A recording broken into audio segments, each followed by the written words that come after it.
ایک محفل کے اندر حضرت علی رضی اللہ تعالیٰ عنہ سے سوال ہوا، کون سے جانور بچے دیتے ہیں اور کون سے جانور انڈے دیتے ہیں؟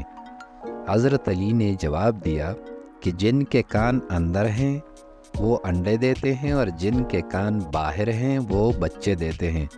وہ آدمی جواب سن کر بیٹھا تو ایک دوسرا آدمی کھڑا ہو گیا اور یہی سوال دہرایا، کون سے جانور بچے دیتے ہیں اور کون سے جانور انڈے دیتے ہیں؟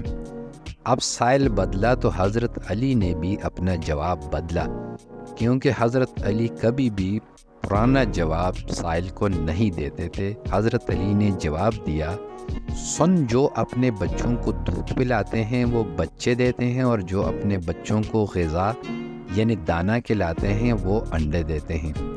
دوسرا آدمی جواب سن کر بیٹھا تو ایک تیسرا آدمی کھڑا ہو گیا اور یہی سوال دہرایا، کون سے جانور بچے دیتے ہیں اور کون سے جانور انڈے دیتے ہیں؟ حضرت علی رضی اللہ تعالیٰ عنہ مسکرائے اور کہا، تیرے لیے بھی نیا جواب ہے، سن، جو اپنی غذا کو چبا کر کھاتے ہیں وہ بچے دیتے ہیں اور جو اپنی غذا کو صرف نگلتے ہیں وہ انڈے دیتے ہیں۔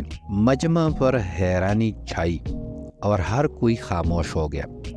حضرت علی رضی اللہ تعالیٰ عنہ نے فرمایا، خاموش کیوں ہو گئے؟ اگر اب بھی کسی کی تسلی نہیں ہو رہی تو سوال کرو، میں ابو طالب کا بیٹا علی تمہیں قیامت تک دعوت دیتا ہوں، تم یہی سوال دہراتے رہو، میں ہر دفعہ تمہیں نیا جواب دیتا رہوں گا۔